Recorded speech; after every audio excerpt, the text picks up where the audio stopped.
Hello everyone, welcome to my channel Mom's World. Today we are going to talk about tummy time for babies. Actually ये video काफी लंबा ना हो जाए इसलिए इसे मैंने दो पार्ट में डिवाइड किया है। आज है पार्ट 1 जिसमें हम बात करेंगे नंबर 1 टमी टाइम होता क्या है, नंबर 2 बच्चों में टमी टाइम कब से स्टार्ट करना चाहिए और कब तक करना चाहिए, नंबर 3 जब आप बच्चे को टमी टाइम दें तो उसकी प्रैक्टिस कैसे करवाएं, and number 4 most important point है बेनिफिट्स ऑफ टमी टाइम, यानी टमी टाइम के फायदे क्या क्या हैं। तो चलिए आज का टॉपिक स्टार्ट करते हैं। टमी टाइम होता क्या है? टमी टाइम में आप बच्चे को किसी भी फ्लैट सरफेस पे पेट के बल लेटा देते हैं, इसको हम टमी टाइम कहते हैं। अच्छा, अब टमी टाइम हमें कब से स्टार्ट करना चाहिए बच्चों में? देखिए, अकॉर्डिंग टू द डॉक्टर अगर बेबी हेल्दी है तो आप जैसे ही हॉस्पिटल से बेबी को घर लेकर आते हैं आप तभी से बच्चे को टमी टाइम स्टार्ट कर सकते हैं देना। लेकिन अगर आप मेरे से पर्सनली पूछेंगे तो मैं कहूंगी कि कुछ दिन का वेट कर लीजिए, इतनी भी जल्दी क्या है, बहुत छोटे होते हैं बच्चे, बहुत डेलिकेट होते हैं, तो कुछ दिन के बाद ही स्टार्ट कीजिए। अच्छा, अभी अगर आपका बच्चा अनहेल्दी है, मतलब कुछ उसको हेल्थ इश्यूज हैं, लाइक बच्चा प्री टर्म है यानी प्री मैच्योर बेबी है, या उसका वेट कम था, या वो 7 मंथ में हुआ है, तो आप जैसा डॉक्टर बोले वैसा ही कीजिए, उसके बाद ही टमी टाइम दीजिए, अपने मन से मत दीजिए। और अगर आप बच्चे को टमी टाइम देना चाहते हैं, जो कि हेल्दी बच्चे हैं, अगर उनको आप देना चाहते हैं हॉस्पिटल से लाते ही, तो आप अपने टमी पे बच्चे को लेटा सकते हैं, यानी स्किन टू स्किन कांटेक्ट कर सकते हैं, यानी अपने टमी पे बच्चे को लेटा लीजिए, वो भी काइंड ऑफ टमी टाइम हो जाता है। बच्चे उसे भी काफी इंजॉय करते हैं एंड काफी सूदिंग एंड काम होता है उनके लिए, and the most important thing कि वो ऐसा करने से काफी सेफ महसूस करते हैं। नेक्स्ट चीज है कि हम कब तक बच्चे को टमी टाइम करवा सकते हैं। देखिए, बच्चे को आप तब तक टमी टाइम करवाइए जब तक कि बच्चा अपने आप से रोल ओवर करना ना सीख जाए या क्रॉल करना ना सीख जाए, क्योंकि उसके बाद तो आपको कराने की जरूरत नहीं है। उसके बाद बच्चा अपने according to his need, according to his mood, वो अपने आप ही पलटने लगेगा जब उसको जरूरत महसूस होगी। अब टमी टाइम की हमको प्रैक्टिस कैसे करवानी है बच्चे को?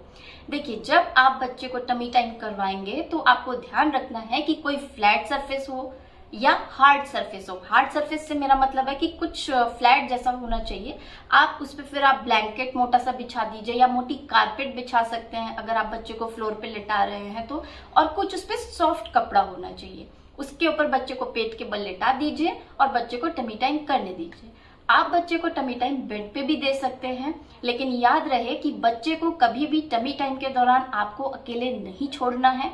अगर आप टमी टाइम बच्चे को बेड पे दे रहे हैं तो उसके इर्द गिर्द आपको कुशन्स एंड पिलो का यूज करना है। इवन मैं सजेस्ट करूंगी कि अगर आप फ्लोर पे भी यानी मैट बिछाया है आप उस पर भी बच्चे को डालते हैं तो भी चारों तरफ से कुशन या पिलो डालिए, क्योंकि हो सकता है बच्चा अगर साइड की तरफ चला गया और वो गिरता है तो उसका माथा फ्लोर पे लग सकता है, उसे चोट लग सकती है। तो अगर आप ये एक्टिविटी फ्लोर पे मैट बिछा के या ब्लैंकेट बिछा के भी कर रहे हैं तब भी आप कुशन्स का एंड पिलोज का यूज करिए, बच्चा इससे सेफ रहेगा। और जब बच्चा ये एक्टिविटी करता है तो उसको इंगेज रखने के लिए आप कंटिन्यूअसली उससे बातें कीजिए, आप उससे सिंग कर सकते हैं, एंड कुछ ना कुछ एक्टिविटी करके आपके बच्चे को आपको इंगेज रखना है, नहीं तो वो ऊब जाएगा, बोर हो जाएगा और वो टमी टाइम एंजॉय नहीं। Now the most important point is benefits of tummy time, यानी बेनिफिट क्या है, फायदे क्या है टमी टाइम के। सबसे बड़ा फायदा है कि बच्चे का ग्रॉस मोटर डेवलपमेंट होता है, यानी कि देखिए, आप बच्चे को जब आप टमी टाइम के लिए फ्लोर पे या मैट पे छोड़ते हैं या बेड पे छोड़ते हैं तो आप देखेंगे कि बच्चे उस टाइम काफी एक्टिव रहते हैं, काफी एनर्जी लगाते हैं, काफी अपना हाथ पैर चलाते हैं। तो इस हाथ पैर चलाने की वजह से बच्चों को जल्दी जल्दी अपनी बॉडी पे कंट्रोल भी आ जाता है, वो उतना ही जल्दी रोल ओवर करने लगते हैं, क्रॉल करना जल्दी सीख जाते हैं, बैठना और चलना भी बहुत जल्दी सीख जाते हैं अगर वो प्रॉपरली रेगुलरली टमी टाइम करते हैं तो। नंबर 2 मेंटल डेवलपमेंट, बच्चों का मेंटल डेवलपमेंट भी इससे बहुत अच्छा होता है, यानी मानसिक विकास भी बच्चों का इससे बहुत अच्छा होता है। एक्चुअली होता क्या है, जब आप बच्चों के साथ इंटरेक्ट करते हैं ड्यूरिंग टमी टाइम, बातें करते हैं, तरह तरह की साउंड निकालते हैं, बच्चा इंटरेक्ट आपसे करता है, इंगेज होता है आपके साथ, तो धीरे धीरे वो आपको रिस्पॉन्ड करना शुरू कर देता है। इनिशियल डेज में वो आपको रिस्पॉन्ड नहीं करेगा, बट धीरे धीरे वो आपको रिस्पॉन्ड करना भी शुरू कर देता है। तो टमी टाइम के दौरान अगर आप उसके साथ एक्टिविटी करते हैं तो उसका मानसिक विकास भी बहुत तेजी से होता है।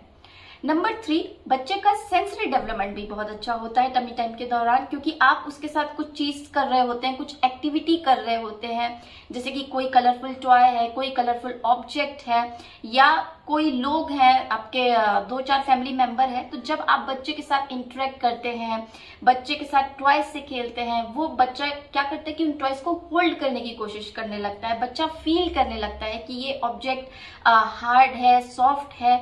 तो इस तरीके से बच्चे का सेंसरी डेवलपमेंट भी अच्छा होता है ड्यूरिंग टमी टाइम। नंबर 4, बच्चे की जो आई मसल्स हैं वो भी स्ट्रांग होती हैं। कैसे? देखिए, आपने बच्चे के किनारे किनारे सारे टॉयज रख दिए या कलरफुल ऑब्जेक्ट्स रख दिए, जिससे भी बच्चा अट्रैक्ट हो रहा है। धीरे धीरे बच्चा क्या करता है कि सारी चीजों को देखता है। अगर फैमिली मेंबर्स भी खड़े हैं तो वो पूरी अपनी नेक घुमा घुमा के सबको देखेगा, सारे टॉयज देखेगा। कहने का ये मतलब है कि वो काफी ज्यादा अपना हेड का मूवमेंट करता है, अपने आई का मूवमेंट करता है। तो जितना ज्यादा वो अपने आई का मूवमेंट करता है, उसकी आई मसल्स उतना ज्यादा स्ट्रांग होती जाती हैं। तो आई मसल्स स्ट्रांग करने के लिए भी टमी टाइम काफी अच्छा। 5th, prevention of flat head. देखिए, अगर बच्चा एक ही जगह सुबह से शाम तक लेटा हुआ है तो बच्चे को फ्लैट हेड की प्रॉब्लम हो सकती है। फ्लैट हेड मतलब बच्चे के सर के पीछे का हिस्सा फ्लैट हो सकता है।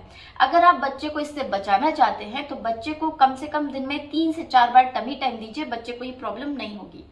6, better head and neck control. जब बच्चे को आप टमी टाइम देते हैं तो बच्चा अपना नेक और हेड कंट्रोल करना अच्छे से सीख जाता है और अपनी बॉडी पे भी बैलेंस बनाना सीख जाता है।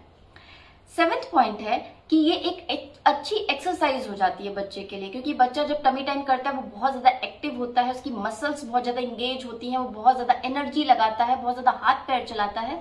तो उसके लिए एक बहुत अच्छी एक्सरसाइज होती है, वो इसी से अपना वेट भी बैलेंस कर लेता है। नेक्स्ट पॉइंट है कि बच्चे को अगर गैस या कोलिक है तो बच्चे को उससे भी आराम मिल सकता है अगर वो टमी टाइम करता है तो, क्योंकि फिर वही बात है कि बच्चा काफी एक्टिव है, काफी हाथ पैर चला रहा है, तो जितना भी गैस है, कोलिक है, वो उसका पास हो जाता है, तो बच्चे को आराम हो जाता है। तो ये कुछ बेनिफिट्स थे जो बच्चे को टमी टाइम से होते हैं, इसीलिए आपको टमी टाइम बच्चे को जरूर देना चाहिए, ये उनके लिए बहुत ज्यादा इंपॉर्टेंट है। So that was the video, and if you like the video please do like, share and subscribe to my channel। फिर मिलते हैं नेक्स्ट वीडियो में, तब तक के लिए थैंक यू।